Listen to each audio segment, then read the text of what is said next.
Hello, good evening. Yes. Good evening. Welcome to Midweek Bible Study at Concord Road. We're so glad that you are here. If you have a moment, if you did not grab one, please grab an announcement sheet following our devotional period as you head to class. There are a lot of things happening, so I will not read them to you, but I do want to point out just a few things. On the prayer list, do remember my family. My aunt passed away this past week. We had a funeral yesterday, so please be mindful of them if you don't mind. Regarding the announcements, Ark Encounter trip. This sounds wonderful. This is congregational wide, so please make sure that you read that. There's going to be a meeting following Bible class in the auditorium. So please come back. This is free admission for ages 10 and under. And Jeff Taylor, Lacey Gardner are going to be the contacts for that. So please make sure that if you are interested somewhat at all, and you want to go see the Ark Encounter, it's going to be May 16th to the 17th. And there's going to be a meeting in here following Bible class. Disaster Relief needs volunteers this Friday at 10 a.m. to run the food line and pack boxes, and lunch will be provided. There's also the World Bible School Lunch will be happening this Sunday, so please RSVP to sign up if you haven't done so, and you can see Brad Jones, Dave Beasley, or David Harper for more information regarding that. For our devotional period, our song leader will be Brennan Reed. Devotion will be led by Matthew Rochford, and our prayer will be led by Daniel McCready.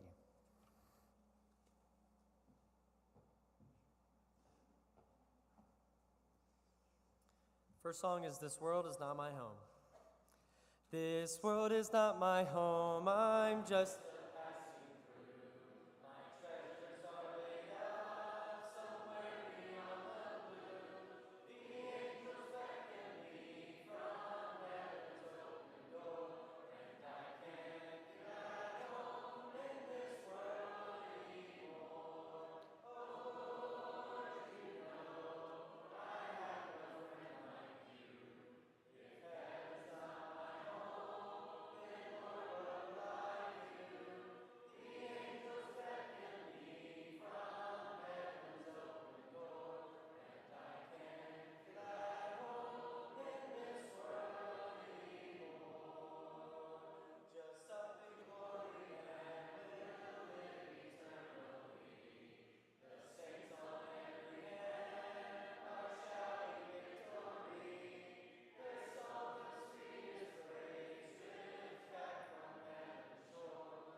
When I was in elementary school, I played on a first grade basketball team made up of me and several of my classmates.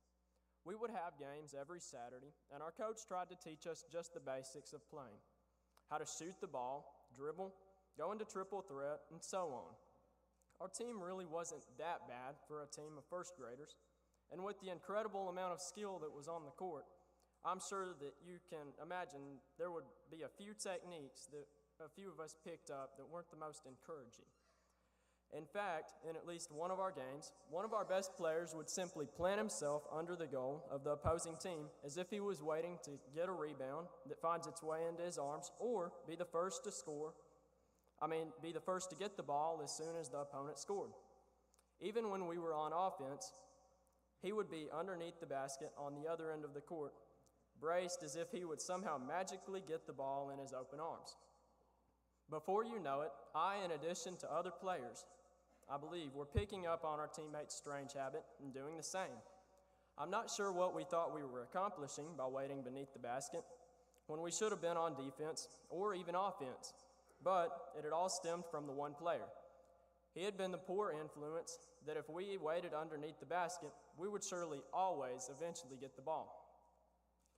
Proverbs 13:20 tells us that whoever walks with the wise will become wise, but the companion of fools will suffer harm.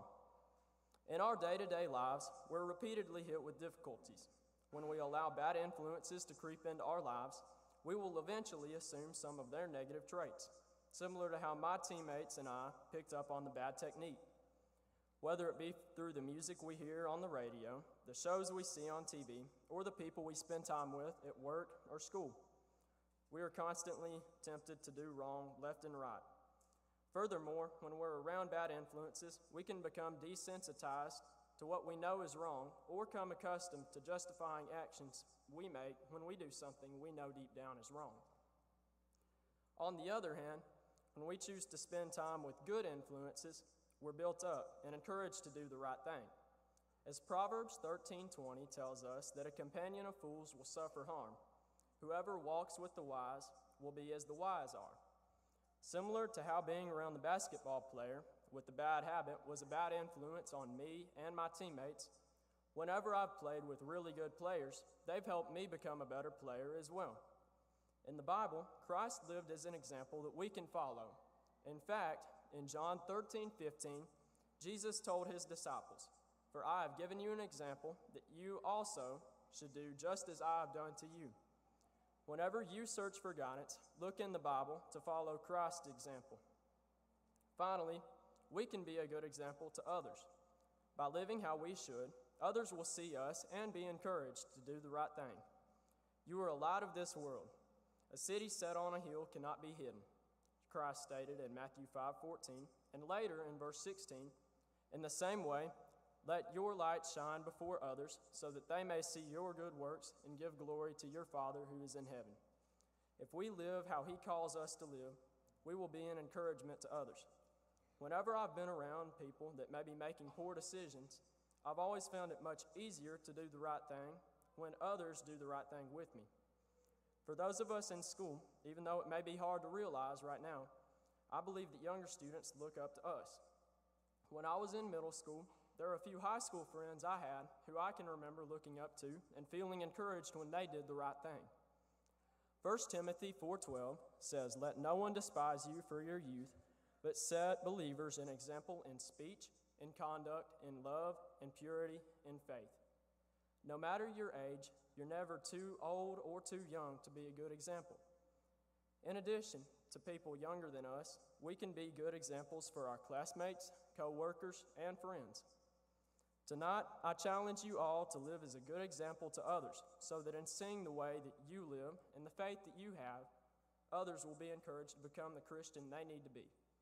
Tonight, if there's anything that you need to take care of, please come forward while together we stand and while we sing. Seek ye first the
Matthew does a great job, doesn't he? Let's pray. Our Father, we're grateful for this time we have together, for loving us despite our faults, for blessing us so richly. And I pray, God, that we're good stewards of those blessings with our time, with our energy, and that everything that we have, we remember comes from you. Father, thank you for this time that we have to gather here, to encourage one another, to be with each other. And Father, thank you for the church that your son Jesus died for. Help us never to forget his sacrifice and to live in a way that glorifies him and brings others to you. It's in Jesus' name we pray. Amen.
Well, good evening. Is that live? Is that on? Good evening. There we go.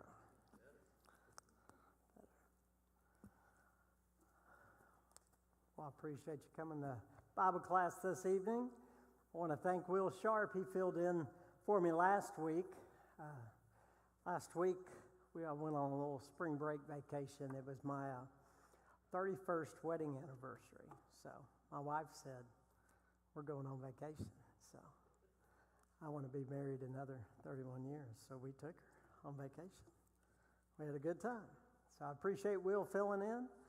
If you're new to the class, we started studying David the week before. We kind of did a review about characteristics that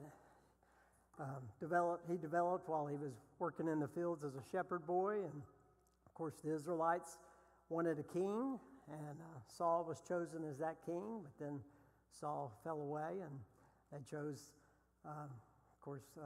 God chose someone that, what's important to God was not appearance or status or wealth or education or anything like that. When Jesse's children were lined up, they chose David.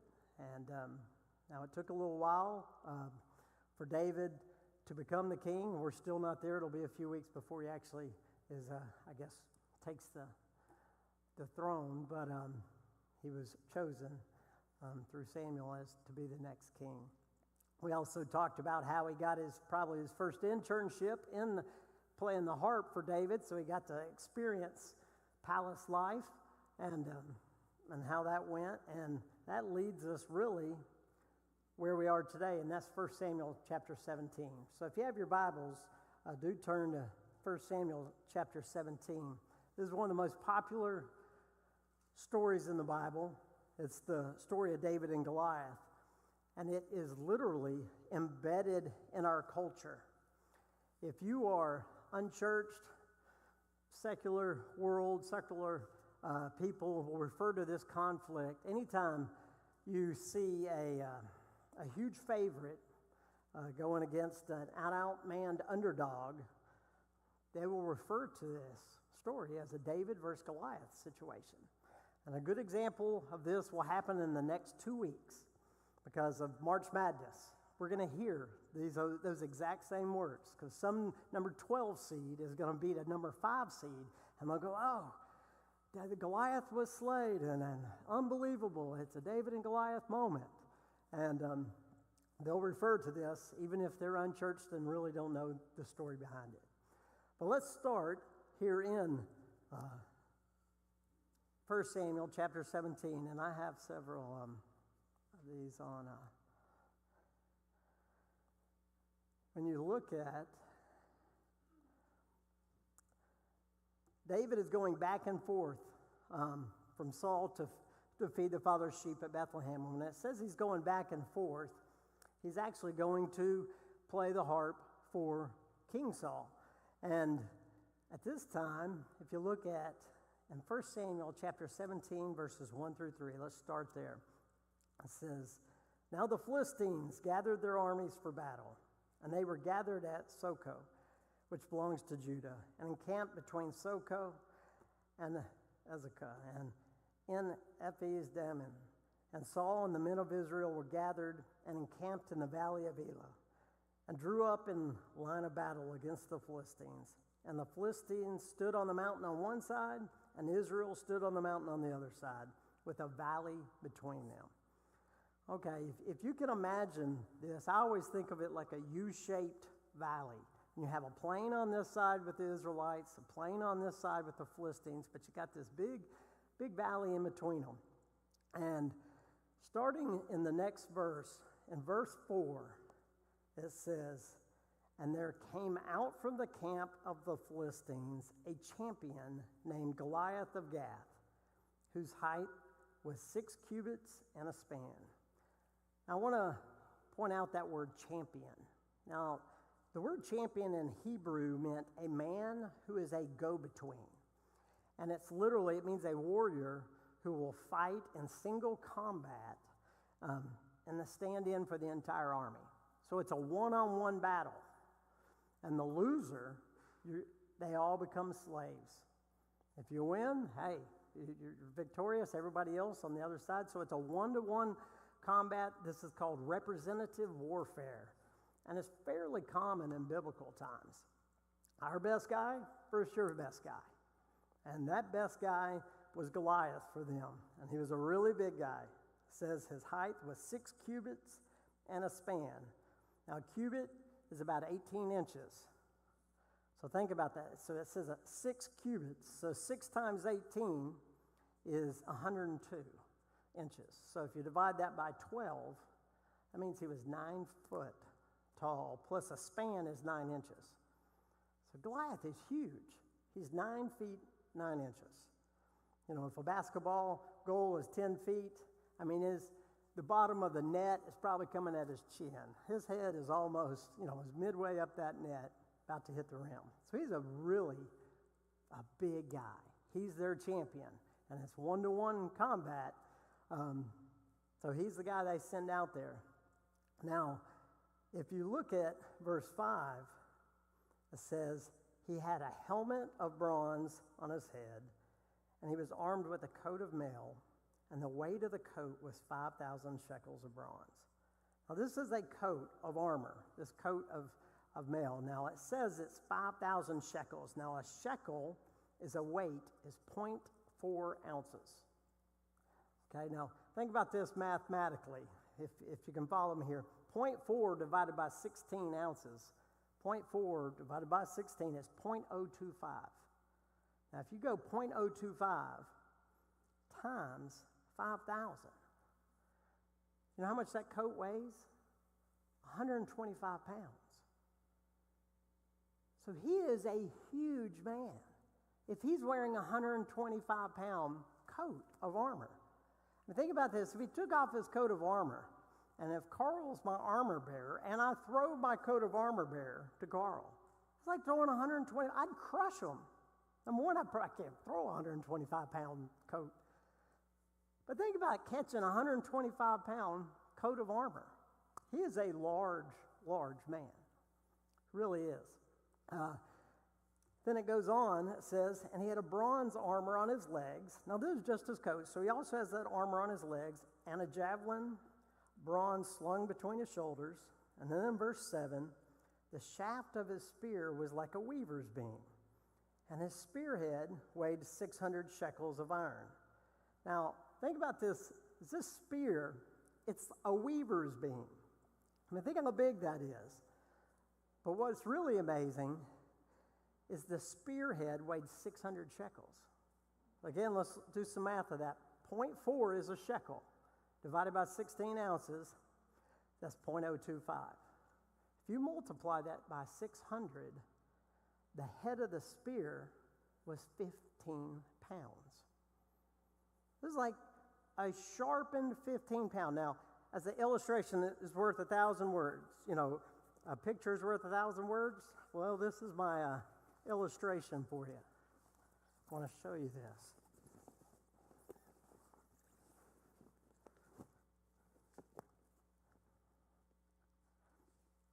This is the head of my spear. And this, by the way, is only 9 pounds. So if it's a 15-pound sharpened bowling ball, think about this, me throwing this on a weaver's beam. You got to be a huge man to throw a sharpened bowling ball and be able to throw it far enough. I mean, I sure couldn't throw it in the air very far. That's a big weapon. And, unless you could throw it, had the strength to really throw it, it'd be pretty easy to get out of the way unless you were a big guy like Goliath. So I've always thought of it that way, as a big sharpened bowling ball on the end of like a big old branch. So he's a really big guy. And this is why obviously the Israelites are pretty scared of this guy. Yes, Andrew Golden. I don't know if he mentioned Andrew Golden, who married McCarley Thomas here recently. I don't know if he's one of our young professionals, really large man. It'd be like if someone my size, up against him. But, I don't. Duck to come in the door? Yeah, he does. He's a big fella.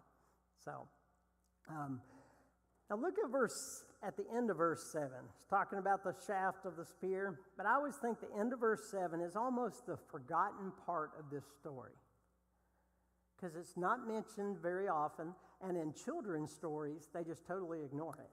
And that is, they always show a picture kind of like this. You got David, they show him as a young boy. They got Goliath, and think of this valley. You got the Israelites on one side, the Philistines on the other side. But according to the scripture, what's left out of this picture? There's a shield bearer in front of Goliath. Look at verse 7 here. At the end of verse 7, and his shield bearer went before him. So Goliath is coming out. He's in his coat of armor and everything. I mean, it won't look quite like that. But and almost every picture I pulled up online, nobody had a shield bearer in front of them. But that's what the scripture says, is there's a shield bearer in front of Goliath. But this is a pretty good representation. They're up on these, plains, and they come down to this valley. So we've been talking about a shekel. It's a Hebrew and Babylonian unit of weight, and it's mentioned a lot in the Old Testament, shekels are. But it becomes the name of a silver coin, though. Anybody know where in the New Testament a shekel is only mentioned one time, though? Only one time it's mentioned in the New Testament, shekel as a coin. Anybody know where? It's actually when Jesus and Peter have to pay the temple tax. And what does he tell Peter to do? Anybody? Catch a fish. And he goes over, catches a fish, pulls out a shekel out of the fish's mouth to pay the temple tax for Jesus and Peter. That's the only time a shekel is mentioned in the New Testament. It's mentioned a lot in the Old Testament, but as a coin, it's only mentioned that one time. I just thought that was interesting when I was doing all the research on a shekel.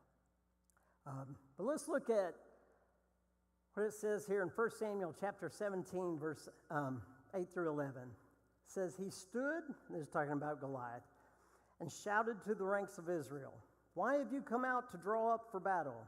Am I not a Philistine? And are you not servants of Saul?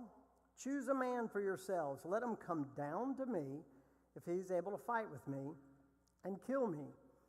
Then we will be your servants. But if I prevail against him and kill him, well, you'll be our servants and serve us. And the Philistine said, I defy the ranks of Israel this day. Give me a man that we may fight together. When Saul and Israel heard these words of the Philistine, they were dismayed and greatly afraid. Okay. Now, this challenge was not just to the army of Israel. It's actually a challenge to our God, too. And to ignore this challenge was humiliation both to Israel and to God. Goliath is unleashing an attack on God's people. So, and this is one reason why I love this story of David and Goliath, because there's a ton of personal application, I think, that we can apply to our lives. And so this is the first point I want to make is, has the world unleashed an attack on God's people today? I mean, think about that. Are Christians under attack today? They are. And how are we under attack? Give me some examples. How are we ridiculed today? Or here's another way. How has the devil blinded the world about the truth about God? What are some examples?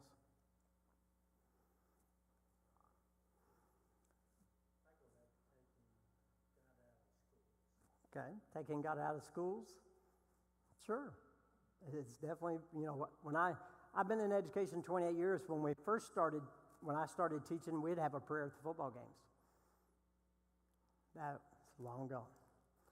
Now, Even at the end of the games, the coach, they'd come together and have a prayer at the end of the football games. Coaches can't lead that prayer anymore. It has to be student-led prayer. We do say the Pledge of Allegiance. We do. In Tennessee, but a lot of states do not. But in Tennessee, we do say the Pledge of Allegiance every day. We do. And have a moment of silence. However, you don't have to stand for the Pledge of Allegiance. And we can't make them stand. But definitely taking God out of schools. What about homosexuality? Are we under attack about homosexuality? Absolutely.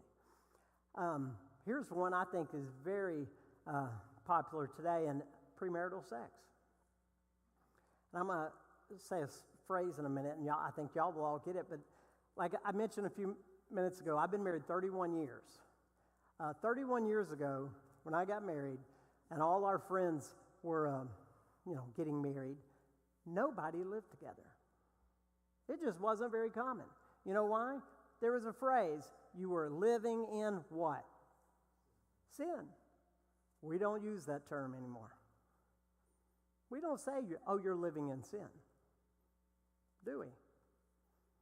It's pretty common. Like right now at my school, I have several young people, in their 20s. Several of them are living together. Nobody would ever use the word, you're living in sin. There was a term for a child born out of wedlock, and that term is no longer in use. Sure, absolutely. You're right. Christians are under attack, and just the way Goliath was attacking Israel and Israel's God. Now, a lot of times, and we could go on and on. We could go talk about adultery, drinking, pornography. We could go on and on things that Christians will be ridiculed for today, that things have changed. But a lot of times when people are under a tremendous amount of fear or stress, there's actually a little phrase we also use that says, you either fight or what? Fight or flight. Okay, I think there's a third one, though. Some people do. With a lot of stress, they're scared to death, they will come out swinging. And some people, they will run. But my experience is there's a third category that people fall into, and that is they just freeze. And they get literally, it's like the fetal position. They just freeze. They don't fight, they don't run, they just don't know what to do. And that's what I think of when I think about Goliath challenging the Israelites here. Because if you look at this verse in 16, this is it says, for 40 days the Philistine came forward and took his stand, morning and evening. 40 straight days, Goliath comes out there and challenges the Israelites.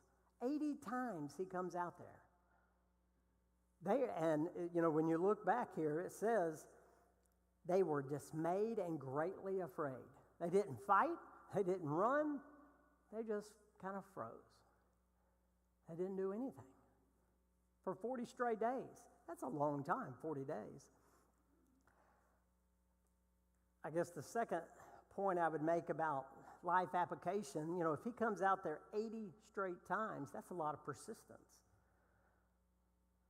Well, Satan is persistent. And he challenges us the same way. He doesn't go away. Goliath didn't go away for 40 days, twice a day. 1 Peter 5:8 says, be sober-minded, be watchful. Your adversary, the devil, prowls around like a roaring lion, seeking someone to devour. Satan's very persistent, will not leave us alone. If we had, if in this church tonight someone told us there was a roaring lion out here seeking to devour someone, we would have this place locked down. Shane Austin would have this place locked down like crazy. And we'd bring all the kids up here. I can see it now. We'd escort them out one by one in the cars. We would take extreme precautions. I know in schools we do that. We will go in a total lockdown if someone just robs a bank within 10 miles of the school. Total lockdown. Can't get near it. No one can leave the building. Parents can't even come in. Our police officer has to escort you out to the car just for some kind of criminal activity in the community within 10 miles. Well, Satan is persistently, He's not going to go away. He's pursuing us. Now, in these verses, 8 through 11 here, why would this scare Saul so much? I mean, it says they're all dismayed and greatly afraid, but why would Saul be more scared than almost anybody?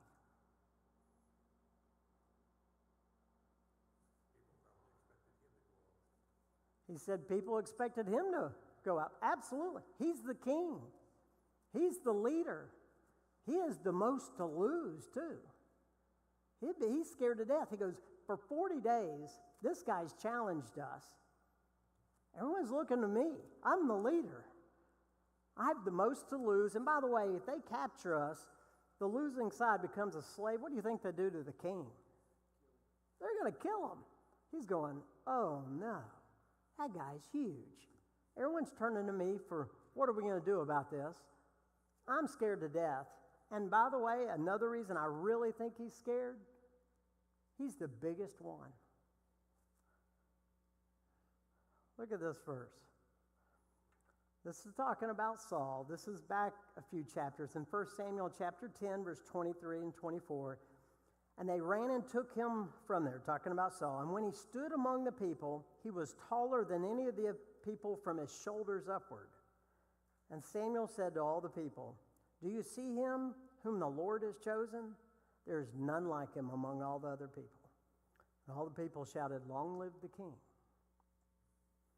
Saul's a big guy. It would be like Andrew Golden, you mentioned, or Jeff Thomas compared to me.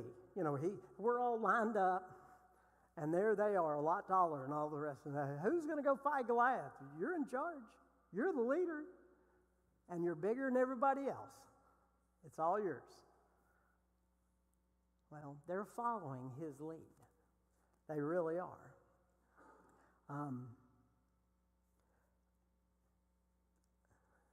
Do you agree with this statement? Good leaders are rare. Good leaders, are they rare? Whether or not you agree with that statement, I think you would agree with this. Confidence breeds confidence. Think about that, especially in leaders. Confidence does breed confidence. I've seen it in sports. You can see it in government. You can see it in business. You can see it in churches. I mean, I think you can see it in just about everything. Confidence does breed confidence. Or you could look at the opposite of that. Doubt breeds doubt. If we're looking at a sports analogy of that, if your team, let's say we're playing football and we're down 7 and a starting quarterback gets hurt, you can just hear it among the crowd. Oh, not good. When that backup comes walking in, backup quarterback walks in, doubt brings a lot of doubt.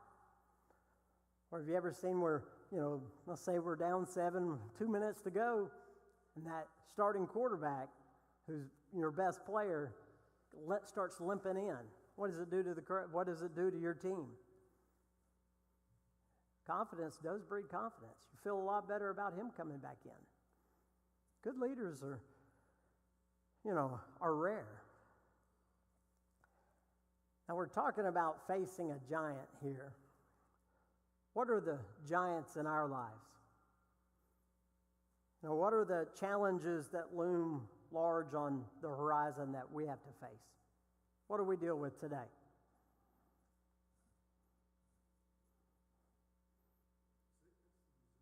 Sure. Health, that's a challenge, especially at different ages. What else?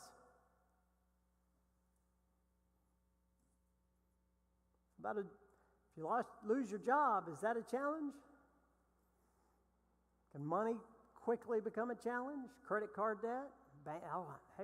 Lost my job, now I'm declaring bankruptcy? Those are challenges we face today. Relationships? There's some challenges there. And some of this is age-based. If I went down to the young professionals, their challenge might be they want a relationship.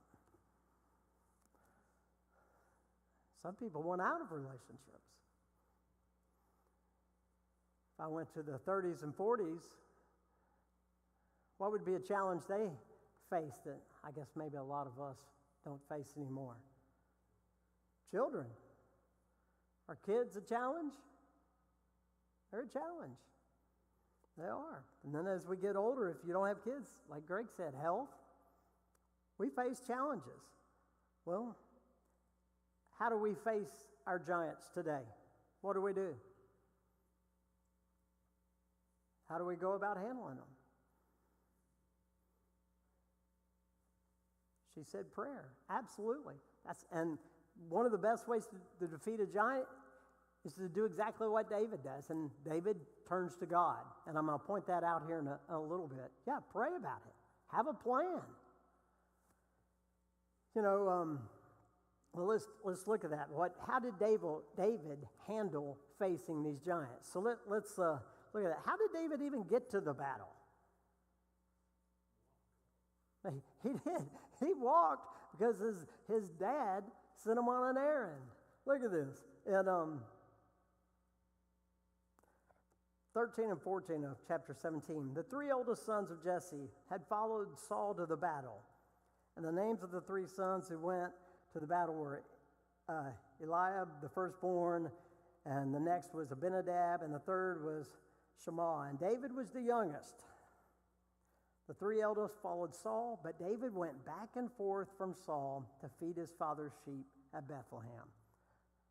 So David's going back and forth from the pasture, feeding the sheep for his father. He is the youngest, to go into the palace to play the harp for Saul, and he keeps going back and forth. But at this point, he said, hey, in this next verse, we'll get to in just a second. He says, here, we'll get to it. Jesse said to David, his son, take for your brothers an ephah of this parched grain and these 10 loaves, and carry them quickly to the camp to your brothers. And take these 10 cheeses to the commander of their 1,000. See if your brothers are well, and bring some token from them. So, okay, look at this. What was David's job? The very first job, you know what his job is? He's an Uber Eats driver. That's what he's doing. His dad says, take some food to your brothers and check on them. Now, I think it's interesting. How old is David? How old is he? We know he's taking care of the sheep. It says he's the youngest. But you know how we sing the little song, only a little boy David, only a babbling brook. This is a kid's song that you probably taught your children. 5 little stones he took, and and around and around and around and around, and we make it sound like woo woo woo woo, like this song just this rock lofted up in there and killed this man. But we make him like a little boy, kind of like this. We make him appear so young. But what has he, technically, what has he already done in his life? He had already killed a bear. He had killed a lion. That's in verse 34 and 33. Let me actually read those. In 17, verse 34, it says, but David said to Saul, your servant. Now, this is after he's already at the battle, so I'm kind of skipping ahead. Your servant used to keep sheep for his father, and where there came a lion or a bear and took a lamb from the flock, I went after him and struck him and delivered it out of his mouth. And if he rose against me, I caught him by his beard, and I struck him and I killed him. I mean, I don't know how old he is, but he says if a lion or bear comes after me, I'd grab him by the beard and I'd strike him. I mean, I don't know how old he is. I know he's not old, but it's not like he's 10. How old do you have to be to fight in the Jewish army? Anybody know? Very close. Carl said 21. This is what it says in Numbers 1:3. From 20 years old and upward, all in Israel who are able to go to war, you and Aaron shall list them, company by company. So I don't know how old David is, but I don't think he's 20 years old, or I think he would be in the army. But I also don't think he's 10 years old, because he was keeping sheep and could battle a lion and a bear. So the answer is I don't know, but I don't think he's 20 years old, or I do think he'd be fighting. Now, that's just my opinion, because we don't really know. Anybody have any thoughts on that?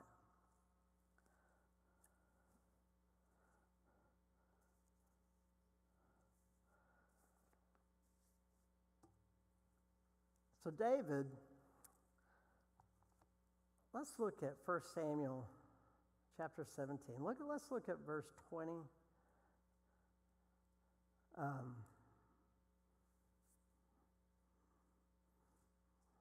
Let's look at verses 20 through 27.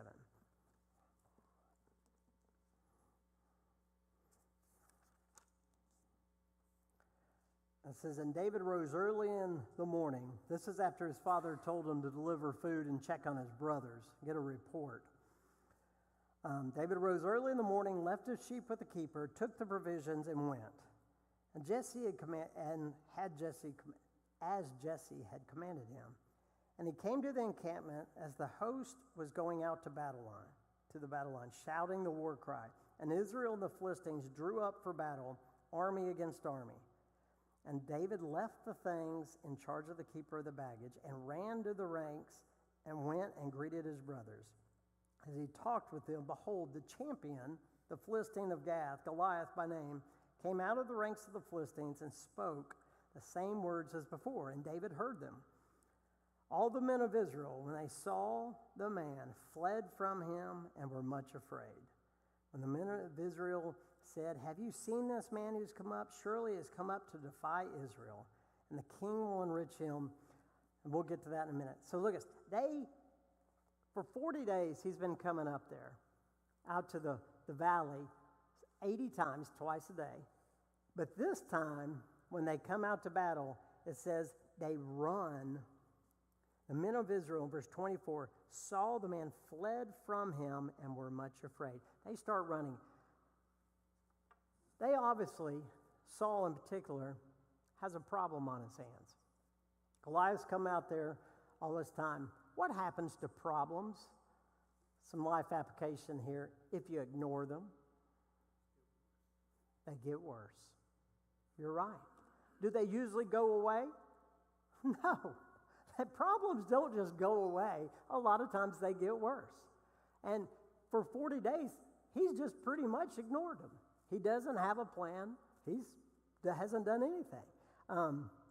I love the progression here, and some commentaries are interesting. Now, I'm going to skip around. Look in chapter 17, look at verse 8. He stood and shouted to the ranks of Israel, why have you come out? I want you to notice the directions here. Come out to draw up for battle. Am I not a Philistine? Are you not the servants of Saul? Choose a man for yourself and let him come down to me. So he said, come out from the plain, come down to fight me. But then I want you to skip over to verse 25 in chapter 17. The men of Israel said, have you seen this man who has come up? Surely he has come up, physically come up, to defy Israel, and the king will enrich the man. This is why they were fleeing in verse 24. Several of the commentaries believe that after 40 days, Goliath and the Philistines were tired of this, and that he might have started coming up the mountain. And then, they both are up here. Goliath has come down, and when he starts to come up that mountain, they go, we're out of here.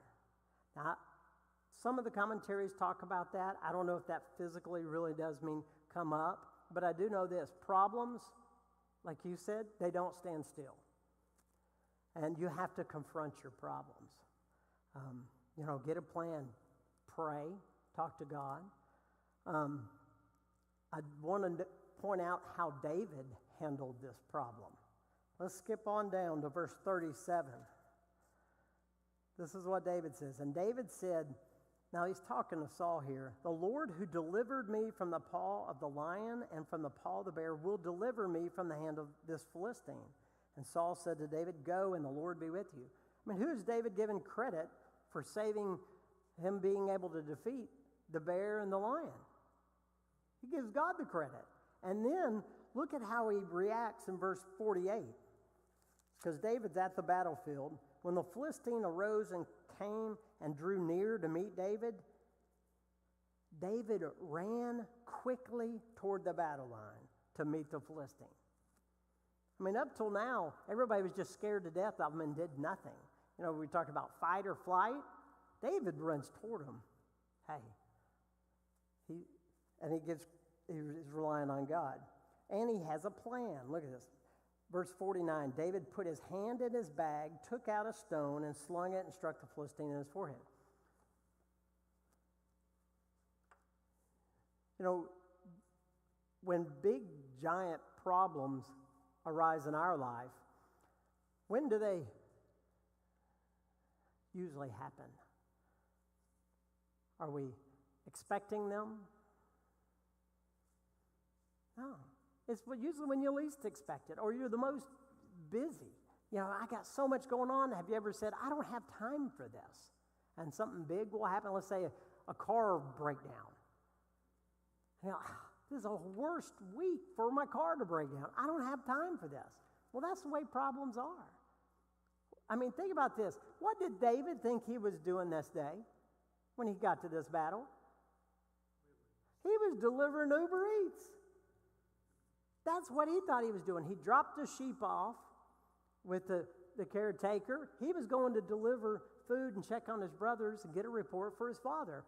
And now all of a sudden, he's got a big situation on his hand. And that's the way life is. You got to confront your problems.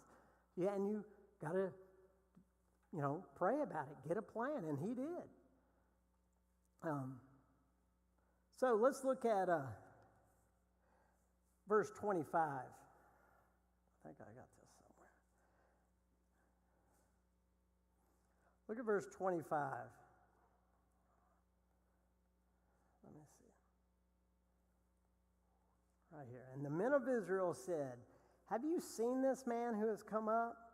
Surely he has come up to divide Israel, and the king will enrich the man who kills him with great riches, and will give him his daughter and his father's house free in Israel.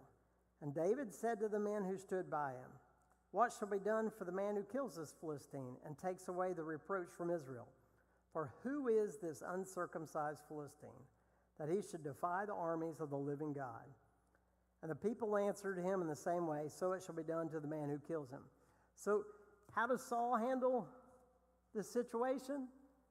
Since he is the biggest guy, he's the leader, has the most to lose, he is the king, he passes the buck.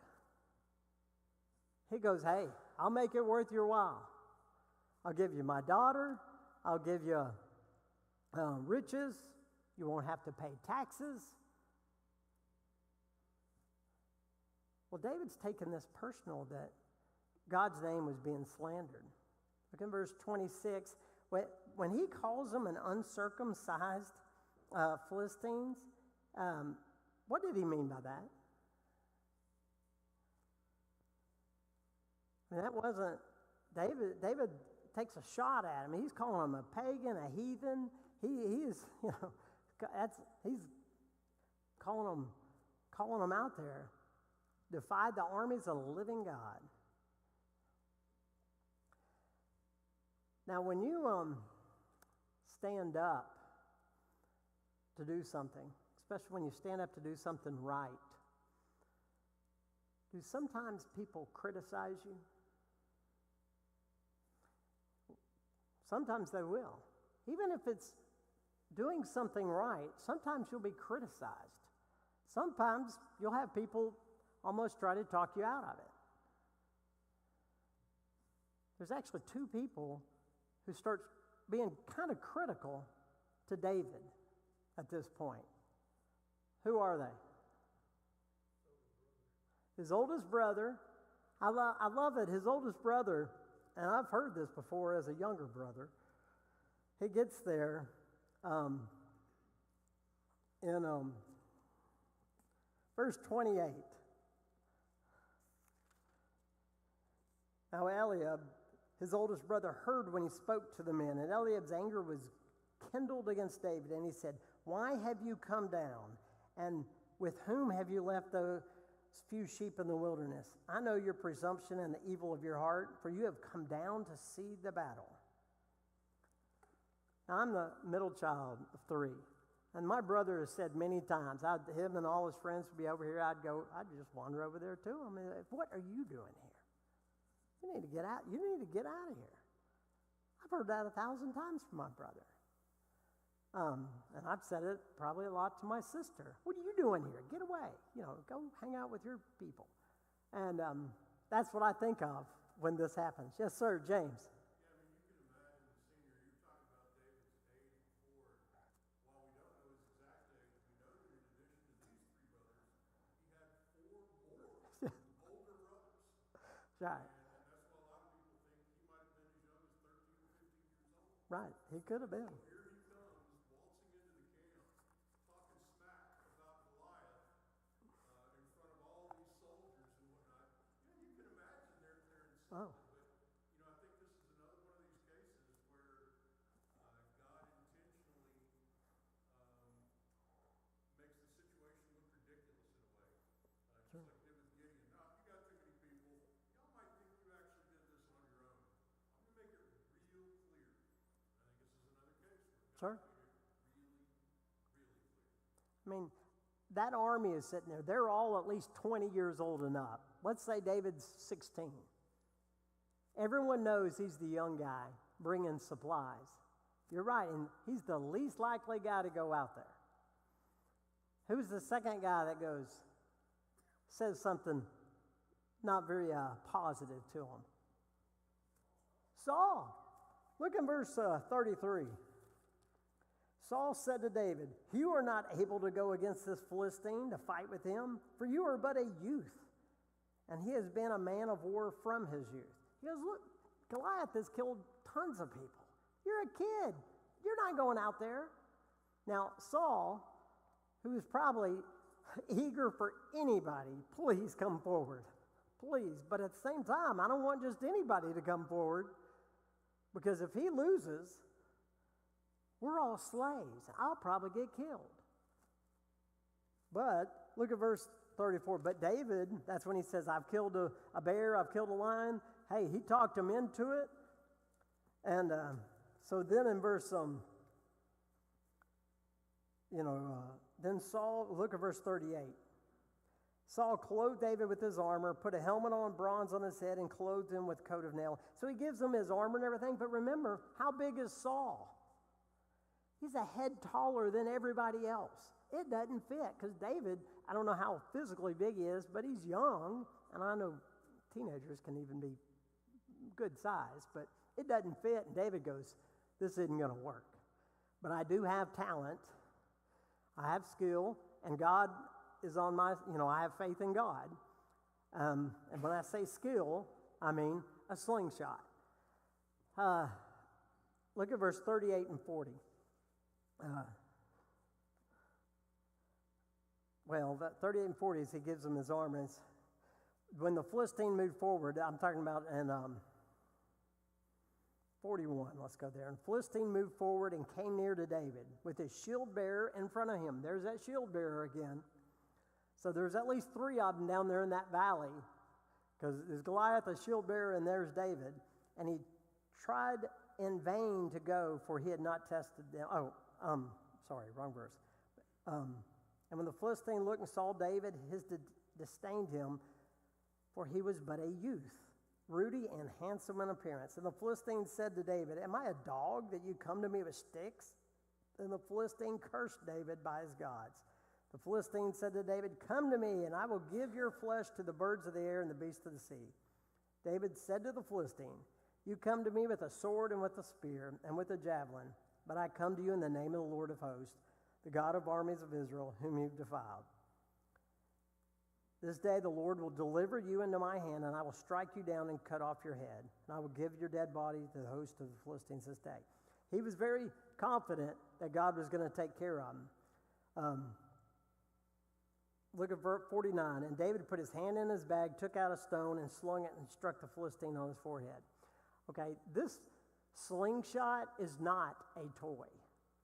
This is not like what you bought your kids, a little V-shaped thing with a little rubber band. This is, and if you go online to professional shepherds, they can sling a rock several hundred miles an hour, and with great accuracy. We'll look into that next week. My goodness, I did not realize. Did the bell ring? Or is there a bell? It is 8 o'clock. We will finish David and Goliath next week. Hey, appreciate y'all coming, and we will see y'all Sunday. Have a great week.